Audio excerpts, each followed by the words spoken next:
Live from the Civic Media World Headquarters in Madison, Wisconsin, it's the Todd Albaugh Show. And now, pursuing truth wherever it may lead, here's your host, Todd Albaugh. Good morning across the Civic Media Radio Network and streaming worldwide in the Civic Media app. I'm Todd Albaugh. It is Monday, the 17th of April, 2023. Welcome into another work week and back to school. Todd Albaugh along Mr. Aaron Zommers. Glad to have our producer and engineer with us, Mr. Zommers. It was a little trip up to Manitowoc, I believe, for you. How did that go? Yeah, it went well. I even got to come back before the snow started here. Well, very good. Yes, I was up in Shawano this weekend, seeing the dad and the stepmom up in beautiful Shawano, where I can report to you the snow. Well, as of late yesterday afternoon, the snow was gone in Shawano, although that might be revisited as it has been across most of the state. I was driving back, went along 41, and then cut over through Rosendale, avoided the big parking or the speed traps there. Did see a cop, but I was obeying the speed laws, so I can report no speeding tickets over the weekend.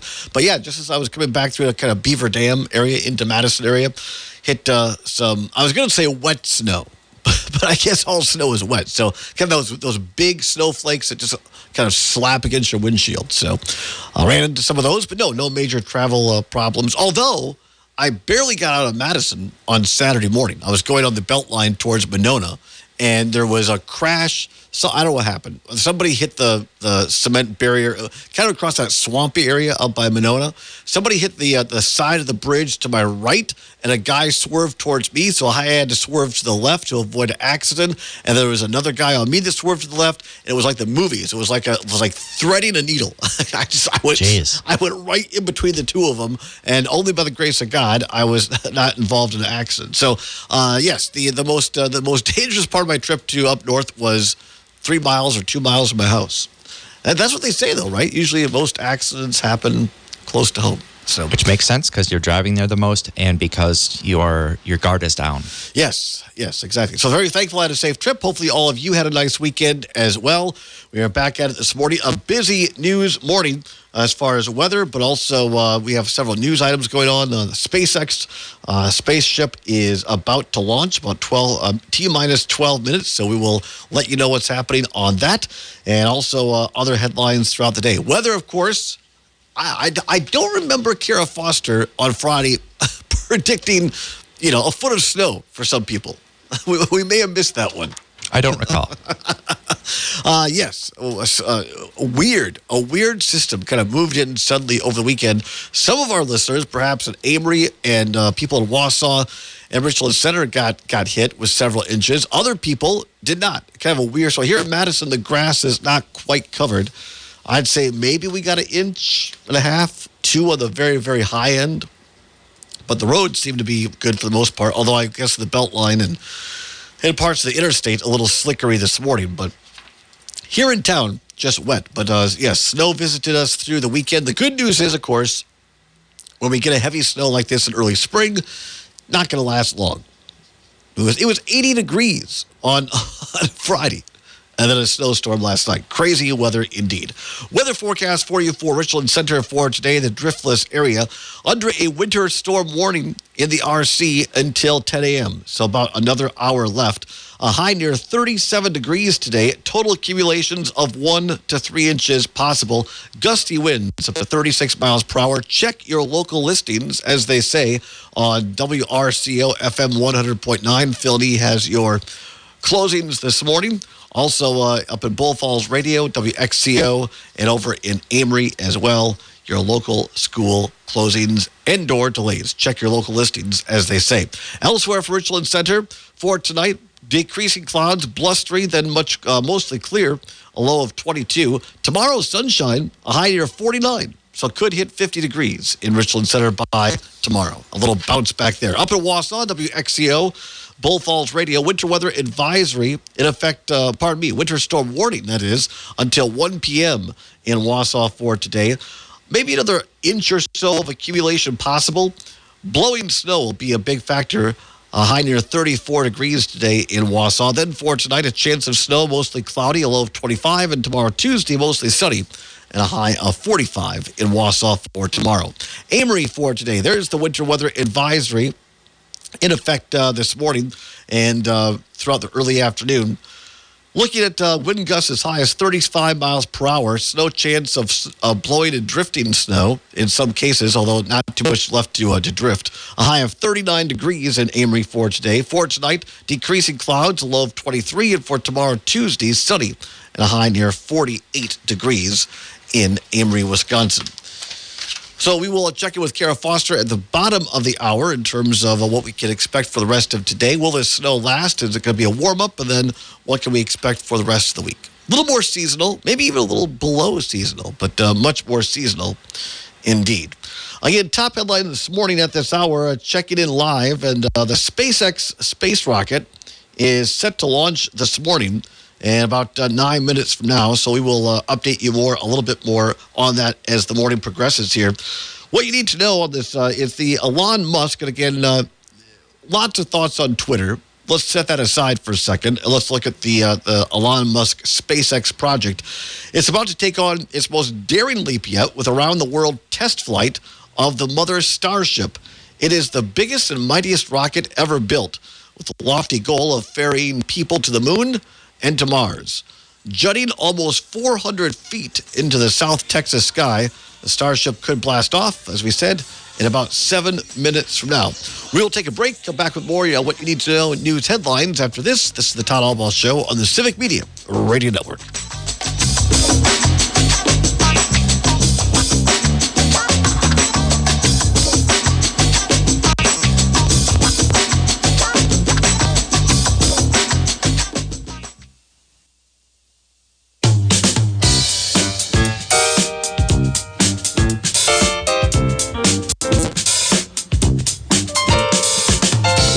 The Todd Albaugh Show is now 8:15 on the Civic Media Radio Network for a Monday, the 17th of April, 2023.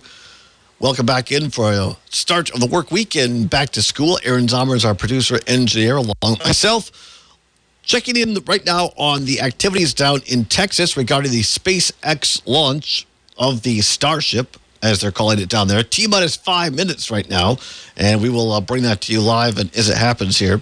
Again, picking this up, it is a big accomplishment because the company, Elon Musk company, SpaceX, getting the okay from the Federal Aviation Administration to launch this, the final launch on Friday. It'll be the first launch with Starship's two sections together. Now, early versions of the sci-fi looking upper stage rocket, several miles into the stratosphere a few years back, then crashed 4 times before finally landing upright in 2021. Remember that? It was the first time they sent a ship up into the atmosphere and then landed basically on its rear end, on its rockets. And the towering first stage rocket booster, dubbed Super Heavy, will soar for the first time. For this demo today, SpaceX won't attempt any landings of the rocket or the spacecraft. Everything will fall into the sea near Hawaii. Quote, I'm not saying it will get into orbit, but I'm guaranteeing excitement. It won't be boring, Musk promised Morgan Stanley conferences last month. I think it's got, I don't know, hopefully about a 50% chance of reaching orbit, Elon Musk said. So here's the rundown on the debut. The stainless steel Starship has 33 main engines and 16.7 million pounds of thrust. All but 2 of the methane-fueled first-stage engines ignited during a launch pad test in January, good enough to reach orbit. Given its muscle, the Starship could lift as much as 250 tons and accommodate 100 people. Think about that. Accommodate 100. I'm trying to think the most people we've ever sent into orbit at once from NASA. Maybe like 6 or so with the old space shuttle. Could accommodate 100 people on a trip to Mars. Not just the moon, to Mars. The 6-engine spacecraft accounts for 164 feet of its height. Musk anticipates using Starship to launch satellites into low Earth orbit, including his own Starlinks for internet services before strapping anyone in. Starship easily eclipses NASA's moon rockets, the Saturn V for the bygone Apollo era, and the Space Launch System from the Artemis program that logged its first lunar trip late last year. It also outflanks the former Soviet Union's N-1 moon rocket, which never made it past a minute into flight, exploding with no one on board. So that today's test flight is going to last about an hour and a half. It'll fall short of a full orbit of Earth. And if Starship reaches the 3-minute mark after launch, the booster will be commanded to separate and fall into the Gulf of Mexico. The spacecraft would continue eastward then, passing over the Atlantic, Indian, and Pacific Oceans before ditching near Hawaii. The Starship is designed to be fully reusable, but nothing will be saved from the test flight. Harvard astrophysicist and spacecraft tracker Jonathan McDowell will be more excited when the Starship actually lands and returns intact from orbit. It'll be, quote, a profound development in a Starship, and the Starship is dubbed, operational. So the site this morning is in Texas near Boca China Beach. Boca China Beach. It's just south of Padre Island, about 20 miles from Brownsville. And down the road to the launch pad is the complex where SpaceX has been developing and building Starship prototypes for the last several years. Again, checking in on this, so we're kind of waiting here what the actual live feed is going to give us. But looks like now T-minus 1 minute, 34 seconds right now, as their photos right now are video of the actual rocket. And so about kind of see some of the smoke going there. Well, it's not smoke. It's probably exhaust. What I really need here is my youngest godson, who's actually a rocket scientist. He could tell us exactly what's going on without a doubt here.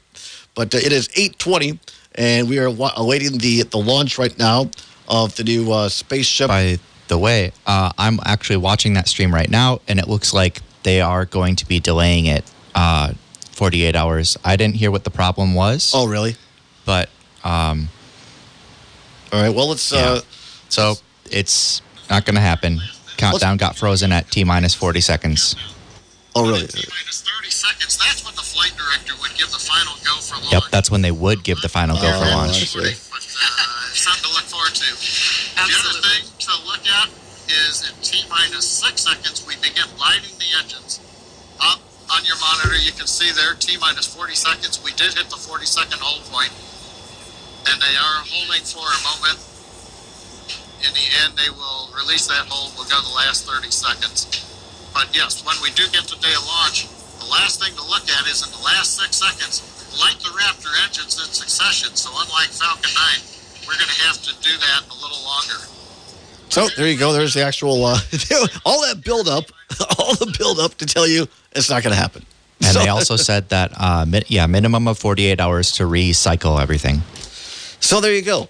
A lot of build. So that's what happens in space sometimes. A lot of buildup, and sadly it doesn't go. But anyway, better safe than sorry. Better safe than sorry. Even though there was no manned person-to-person on the spacecraft this morning, they decided to hold the launch of the new SpaceX Starship this morning, live and from Texas. So we will bring you more on that in future broadcasts. Hopefully they will get everything ironed out and try it again. As Aaron said, it appears it's going to be 48 hours or so until we pick that back up. We will move on to other news this morning, other headlines this morning, things you need to know that happened over the weekend, not the least of which is yet another shooting, mass shooting, this time in the state of Alabama. Alabama investigators piecing together details of a Sweet 16 birthday party shooting that left 4 dead and dozens injured. A Sweet 16. After a Sweet 16 birthday celebration was shattered by a shooting over the weekend that left 4 people dead and at least 28 others injured, investigators in Dadeville, Alabama are still working to determine what caused the chaos. Authorities have yet to release details on a suspect or possible motive and have not revealed what led up to the shooting, which began to ring out around 10:30 Saturday night, the Alabama Law Enforcement Agency reported. Among those killed was the birthday girl's brother, and a talented football player he was, beloved by the community, according to Ben Hayes, the chaplain of Dadeville High School's football team, and Keenan Cooper, who was DJ'd at the party when the gunfire broke out. Just weeks before the shooting, assistant football coach Michael Taylor said Dowell told him, quote, "If anything ever happened to me, even when I go to college, take care of my two sisters," unquote. Kiki Smith, a high school senior, was also killed, according to Taylor and Amy Jackson, who said she is Smith's cousin. The shooting left dozens of partygoers with, quote, "a wide variety of injuries, and some were still in critical condition as of Sunday afternoon."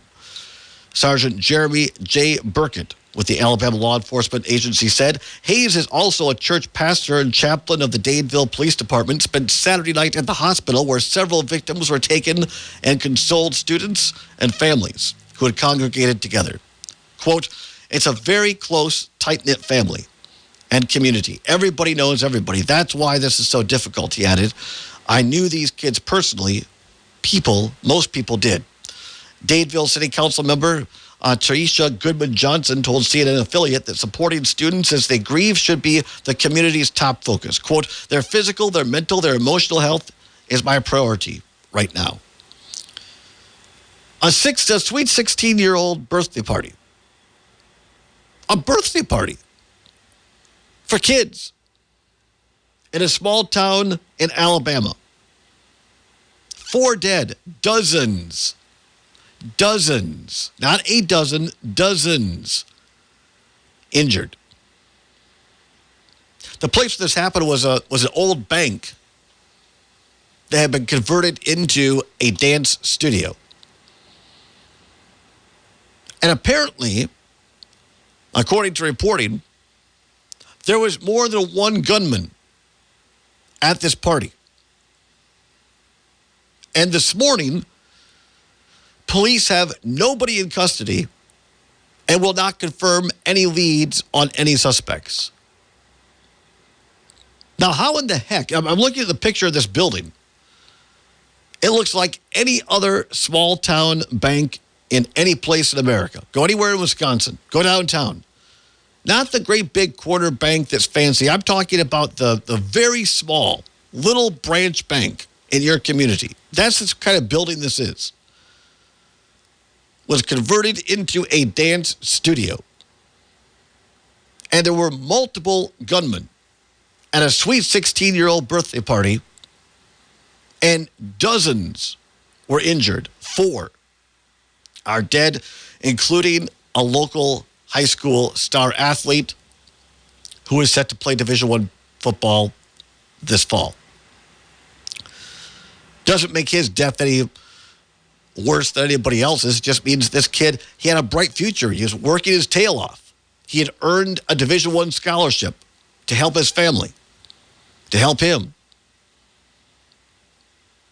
Taken out by a gunman or gunmen, plural. And this morning, police say they have nobody in custody and are not releasing the names of any suspects. I believe I saw the report this morning. We are up to 34 mass shootings in America in the month of April. 34 in the month of April. It is the 17th day of April. 17th day of April. So that is 34 gun shootings. 2 a day on average. Your math is unfortunately correct, Mr. Summers. I just don't know how many more times we can come on the air on the top of a morning, on the top of a broadcast, and say, yet another shooting in America. Until somebody might actually do something about it. Until somebody might actually say, maybe we should actually ban assault weapons like AR-15s in this country.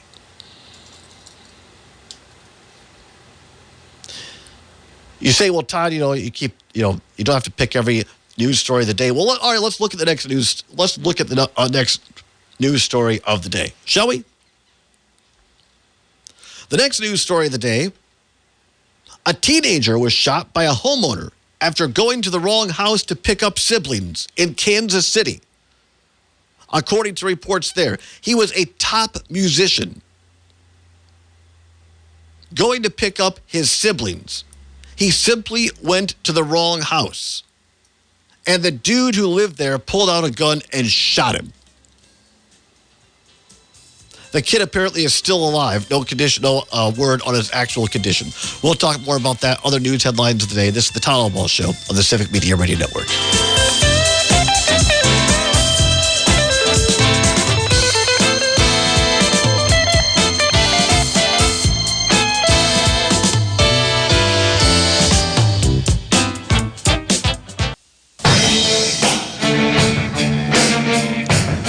Back to the Todd Ball Show. It is now 8:33 on the Civic Media Radio Network. Glad to have you along with us this morning. A snowy morning across much of Wisconsin. Checking the 511 road conditions this morning. Slippery stretches if you're around the Wausau area this morning, so be careful of that. Just west of Wausau on Highway 29, some snow-covered areas as well. Down near Richland Center this morning, several stretches are slippery or snow-covered. In fact, let's zoom into that portion of our map here this morning in terms of road conditions. Oops, let's just check that. There we go. So Richland Center looks like Highway 58 from just just east of Richland Center. Highway 58 is snow-covered and slippery. Parts of Highway 14 between Richland Center and Viroqua also snow-covered and slippery. Slippery stretches for the rest of the roadways around Richland Center today. Wausau area right now, as I said, Highway 29, just a little bit west of Wausau, and good weather winter driving condition, but other areas around Wausau, slippery stretches. And then looking over to Amory actually looking like the best part of the state right now in terms of winter driving conditions. Let's check in now with our meteorologist. It is Kara Foster from Weatherology. Kara, it was a little winter surprise. Winter said, we're not quite done with you yet over the weekend. Yeah, Mother Nature humbled us real fast after those 80s and 70s we saw last week. Oh, boy. Yeah, I was, minding my business on Saturday morning, and I got an email, and one of our state climatologists here in Minnesota actually has a blog, and he sent out an email, which he doesn't do usually over the weekends. It's usually over during the weekday.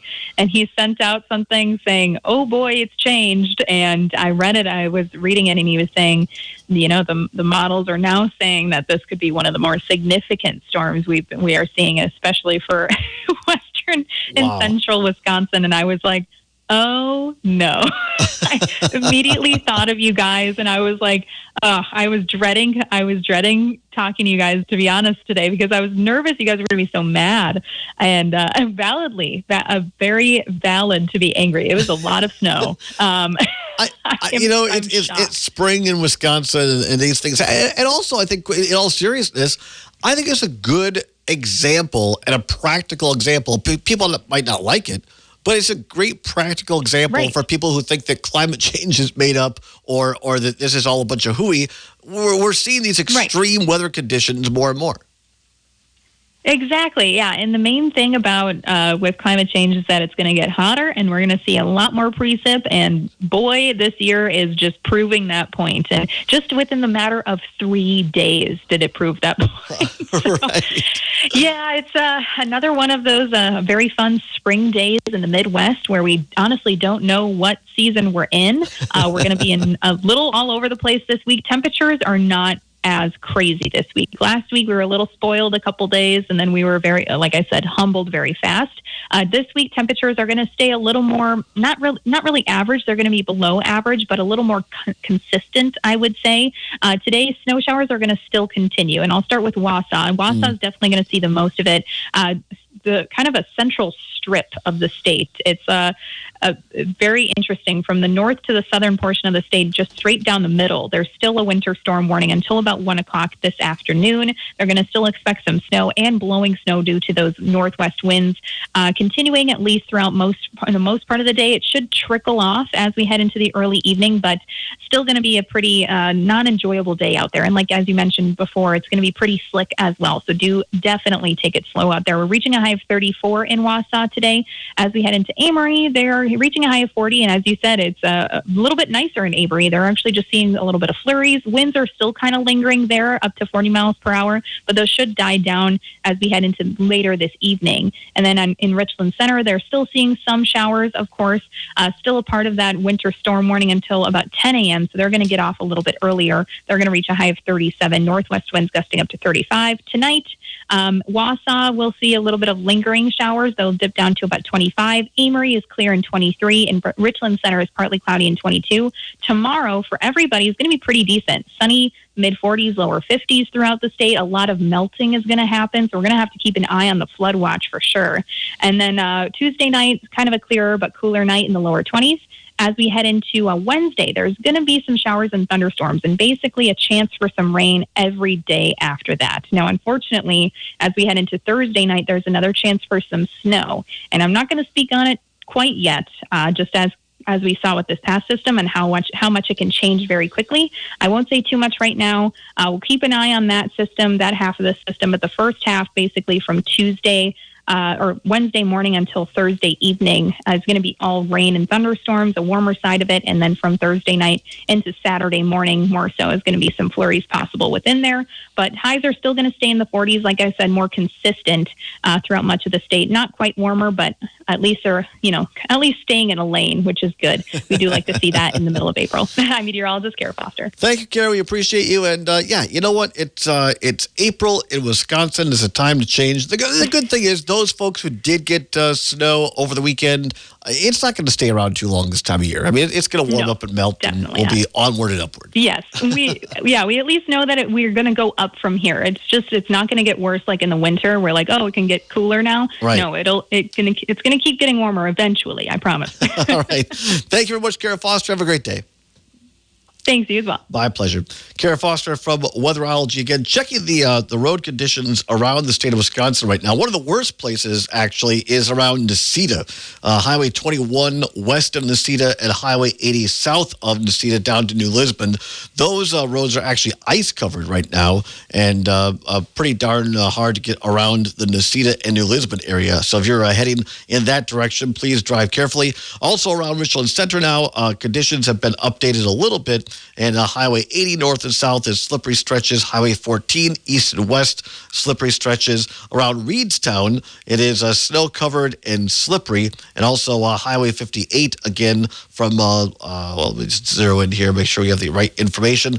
Highway 58 from, say, Sextonville all the way up to Ithaca, and then to Cazenovia is snow-covered. Highway 154 on the way to a hill point off of Highway 58, also snow covered this morning. So drive carefully if you're in that neck of the woods. Again, taking a look a little bit north up to the Wausau area this morning and zeroing in there, we can see that there are some slippery stretches, say if you're going on Highway 51 north and south out of Wausau, or also on Highway 52 heading east out of Wausau, or Highway 29 headed east out of Wausau. Snow-covered, slippery stretches on those roads this morning.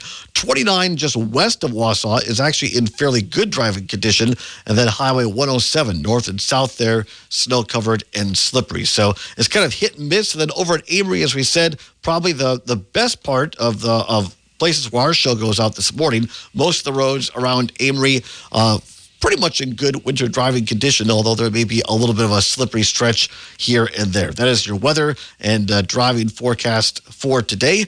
Again, we will keep track of it as we go throughout the morning. Just one of those things. And again, for people who don't want to believe that climate change is real, this is kind of what we get, right? These more extreme conditions. And lots of wet weather, and occasionally a lot of snow as well. Moving on to this, finishing up this story we started here before the 8:30 break this morning. A teenager shot in Kansas City. In addition to this shooting in Alabama, this mass shooting, protesters took to the streets after a homeowner shot and wounded teenager Ralph Yari, who had mistakenly gone to the wrong home to pick up his siblings in Kansas City, Missouri. Yari, 16, was shot twice and struck in the head and arm, according to the family's attorney. Protesters marched as they chanted "Justice for Ralph" and "Black Lives Mattered" and carried signs that read, "Ringing a doorbell is not a crime," and also, "The shooter should do time." Officers responded to reports of a shooting on the evening of April 13th and arrived to find a teenager who had been shot by the homeowner outside the residence, according to Kansas City police. The teen was taken to a hospital where he was in stable condition on Sunday. Police learned the teenager's parents had asked him to pick up his siblings at an address on 115th Terrace. 115th Terrace. But he accidentally went to the home on 115th Street, where he was shot. So you understand, this was not some kid that was out late, some kid that was out running with bad people, some kid that was up to no good. His parents asked him to pick up his siblings at 115th Terrace. He just got it mixed up, the address, and he went to 115th Street. He rang the doorbell, and the guy came to the front door and shot the kid. Shot him. The attorney said despite the severity of his injuries and the seriousness of the condition, Ralph is alive and recovering. The homeowner, who has not been identified, was taken into custody and placed on a 24-hour hold, then released, pending further investigation due to the need to obtain a formal statement from the victim, who, by the way, is laying in a hospital bed, shot in the head. They also said they need to gather more forensics evidence, according to the police chief in Kansas City. Under Missouri state law, a person can be held for up to 24 hours for investigation of a felony, at which time they are required to be charged or released. Attorneys for the wounded youth's family issued a statement demanding, quote, swift action from the Clay County prosecutor and law enforcement to identify, arrest, and prosecute to the fullest extent of the law the man responsible for this horrendous and unjustifiable shooting. Asked whether the shooting may have been racially motivated, the police chief said, quote, the information that we have now, it does not say that is racially motivated. There's still an active investigation, but as a chief of police, I do recognize the racial components in this case. The kid who went to the door happened to be black. I'm assuming, although it doesn't list here, based on what was being reported, the guy who shot him was most likely white. Where have we gotten to as a country and a society when a black 16-year-old kid comes to your door and rings the doorbell and stands there because he thinks he's going to pick up his siblings, and the person on the other side of the door, instead of opening it and simply saying, can I help you? I'm sorry, I think you have the wrong house. The first reaction is to attempt to blow the kid's head off. To open the door and shoot a 16-year-old kid because he rang the wrong doorbell. Wasn't doing anything terrible. Wasn't doing anything wrong. No graffiti, no vandalism. The kid was a star band student, a performer of the arts, doing what his parents asked him to do, to pick up his siblings. Yari, the kid that was shot, had been looking forward to graduating from high school and visiting West Africa before starting college, where he hopes to major in chemical engineering. Chemical engineering. The kid is a great musician and is going to be a chemical engineer. The teen is a section leader in a marching band and could be found with a musical instrument in his hand almost all the time, according to friends. Most recently, he earned Missouri All-State Band honorable mention for playing the bass clarinet, according to the North Kansas City Schools newsletter in February. Quote, life looks a lot different right now. Even though he's doing well physically, he has a long road ahead of him mentally and emotionally. The trauma that he has had to endure and survive is unimaginable, according to the GoFundMe post that has been set up to help him and his family with medical expenses. 16. And he gets shot in the head because he rang the wrong doorbell. Back with more after this. This is the Todd Albaugh Show, and this is the Civic Media Radio Network.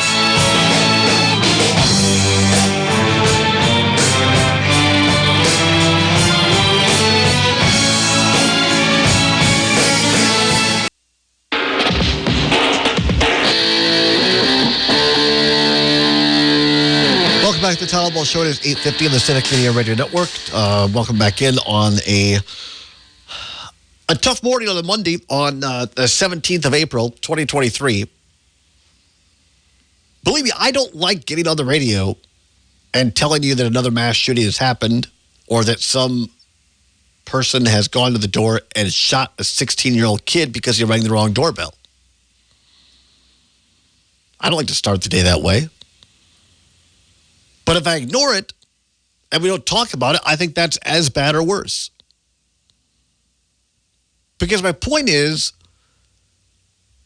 to simply bring you the information in hopes that more of us will realize that something more needs to be done from a legal perspective, from a legislative perspective, to make life safer, particularly for our kids. We can't continue to have a country, the greatest country in the world in many regards. We can't afford to have that country be a place where the top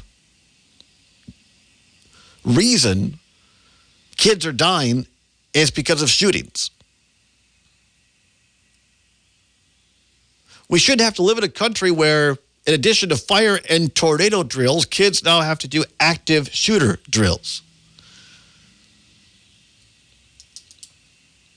What do you think about this? Have you had enough? Enough of these shootings?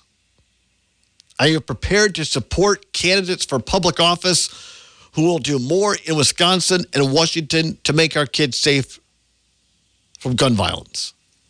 715-388-7155. Again, area code 715-388-7155.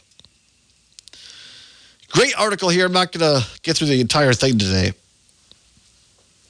It's from The Conversation by Ari Kruglansky, professor of psychology at the University of Maryland, entitled Why Mass Shooters Do It. It's about more than grievance. A lot of people say, well, the reason we have these mass shooters, like what happened in Alabama over the weekend, where dozens were injured, 4 are dead, including a young man who was on his way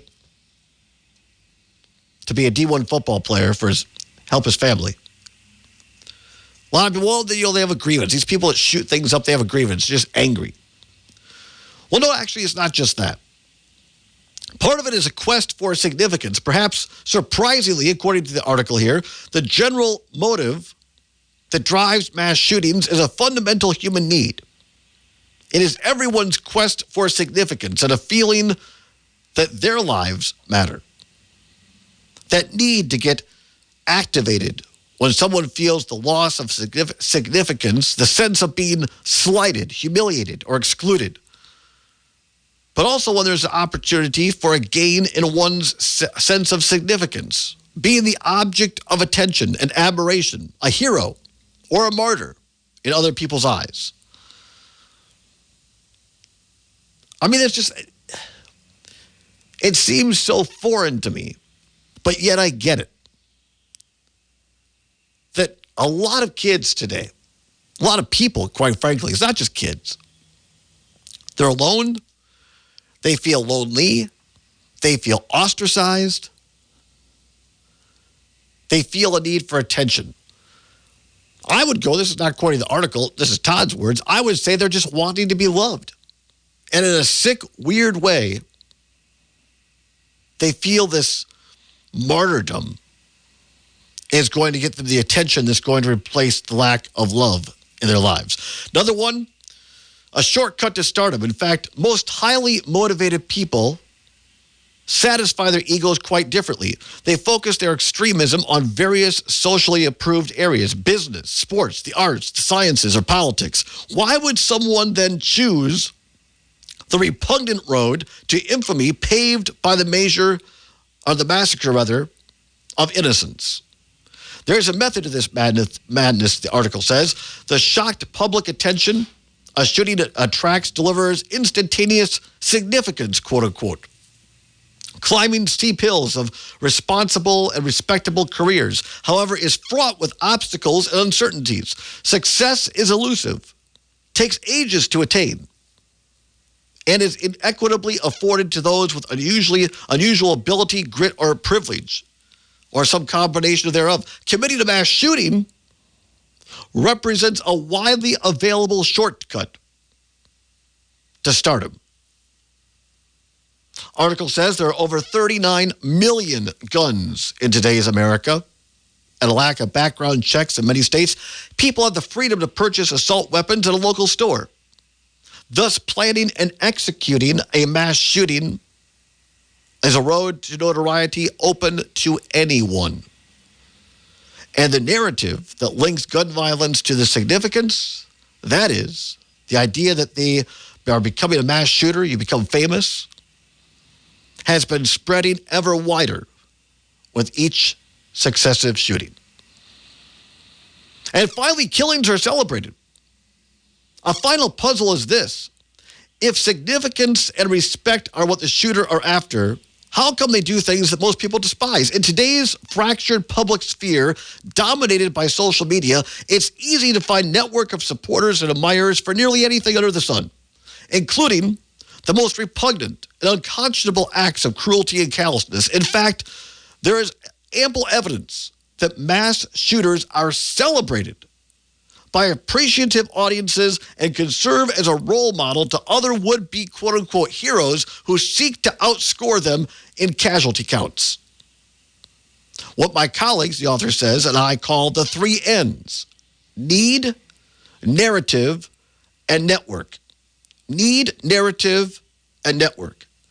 Refer to the would-be shooter's needs to become significant or notorious, the narrative that says being a shooter means being important, and the network that exists to support such behavior. They together combined into a toxic mixture, driving a person to carry out a mass shooting. Look no further than Wisconsin, Rittenhouse. The kid that killed the people down in Kenosha and got off on a technicality. And now, everyone from Scott Baio to the Republican Party is holding this kid up, having fundraisers for him, calling him the victim. He is a shooter. Had no business being in Kenosha. Was from Illinois. Went up there with a gun to cause trouble. And he is being held up as some sort of a hero. Article's exactly right.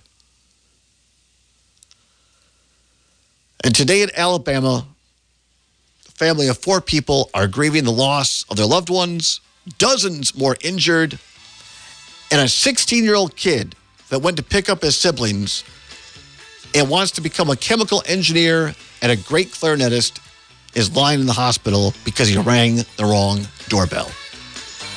That is America on April 17th. 2023. Back with hour number 2. This is the Todd Allball Show, and this is the Civic Media Radio Network.